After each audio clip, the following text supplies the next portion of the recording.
বছরের মতো এবছরও শিক্ষক, চিকিৎসক, ছাত্র ও ক্লাব সংগঠকদের সম্মাননা জ্ঞাপনের আয়োজন করলেন ৯ নম্বর ওয়ার্ডের পৌরপিতা দেবাশিস নন্দী।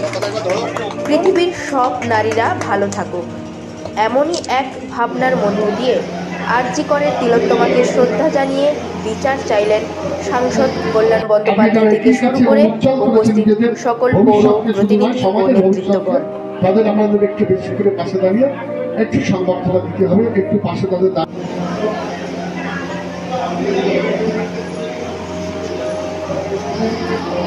কিন্তু এই কোন জাস্টিস চাওয়ার একটা তালিকা হচ্ছে, নিয়ম হচ্ছে যে রুগীরা হসপিটালে গেলেন ৩ ঘন্টা হয়ে গেল, কালকে আমার যেমন কোন্নগরে একজন মারা গেল, পরশুদিন অ্যাক্সিডেন্ট হয়েছে, তার জন্য কে বলবে? সে একটা কোন্নগরের গরিব মানুষ বলে তার জন্য আর আগে কোনো আওয়াজ থাকবে না?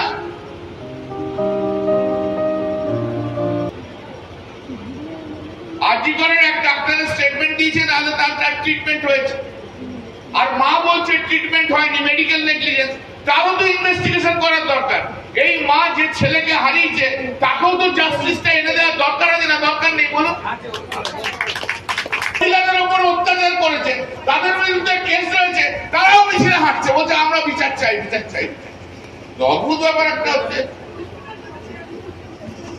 অদ্ভুত ব্যাপার। আমি তো দেখছি অনেকের মলেস্টেশনের কেস রয়েছে, সেও হাঁটছে, বিচার চাই, বিচার চাই, বিচার চাই। আগে ওকে জেলে ভেতরে ঢোকানো উচিত যাদের বিরুদ্ধে অভিযোগ আছে। এই তো দেখলাম আজকের কাগজে যে একজন প্রডিউসারকে নাকি সাসপেন্ড করেছে, ডিরেক্টর। তা সেও তো কয়েকদিন আগে বিচার চাই, জাস্টিস ফর আরজি কর বলে আপনাদের পাশে পাশেই কয়ে গেছিল। কি হাঁটেনি? অরিন্দম সিং হাঁটেনি কি হাঁটেনি? তার বিরুদ্ধেও বিচার এখন হয়েছে।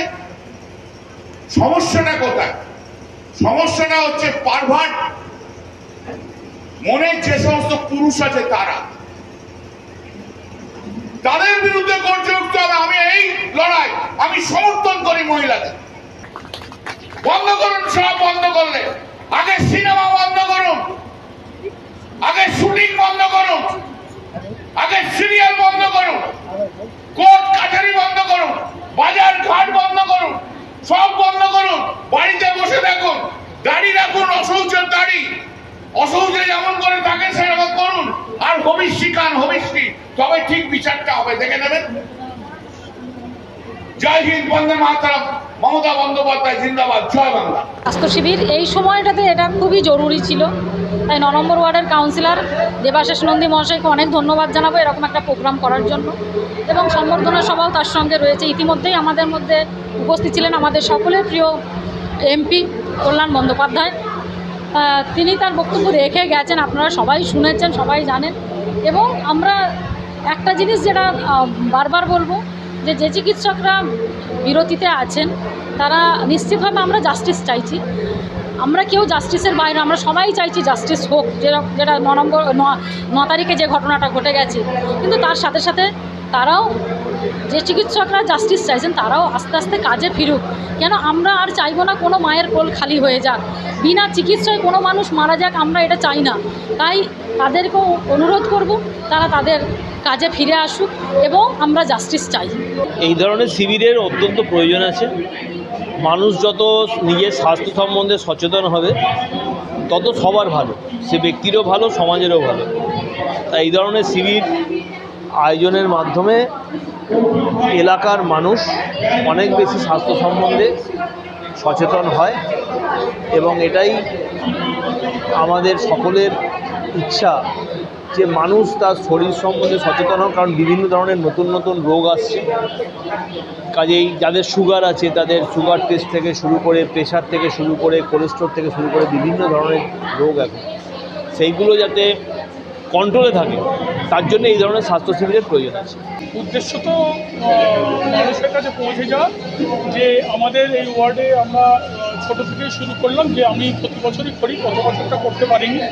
এবছরের শিক্ষকদের সম্মানটা স্টুডেন্টদের যারা পাস আউট হয়েছে মাধ্যমিক, উচ্চ মাধ্যমিক, আইসিএসসি, আইএসসি এবং সিবিএসসি, তারা যারা পাস করেছে, পাস আউট হয়েছে, তাদের একটা করে উদ্বুদ্ধ করার জন্য একটা তাদের হাতে উপহার তুলে দেবো, একটা গাছ দেবো তাদের, নতুন জেনারেশন, নবপ্রজন্ম, যেটা আজকে ক্রুশিয়াল সময় চলছে। এই ক্রুশিয়াল সময়ে আমাদের যারা আছে আমাদের আরও সহনশীল হতে হবে, আমাদের যারা ছাত্র আছে, আমাদের যারা কন্যা, আমাদের যারা পুত্ররা আছে, তাদের কাছে আমাদের পৌঁছে দিতে হবে একটা স্লোগান, একটা আওয়াজ, যে সবাইকে ভালো থাকতে হবে। এবং যার জন্য আজকের যে এই অনুষ্ঠানটা করছি, ক্লাব সংগঠন তাদের একটা মুখ্য দায়িত্ব আছে, তাদেরও আমরা সম্বর্ধনা দিচ্ছি, ডাক্তারদেরও দিচ্ছি। এবং আমাদের আজকের দিনের স্লোগান, যে আজকের এই উৎসবে, সেটা হচ্ছে পৃথিবীর সব নারীরা ভালো।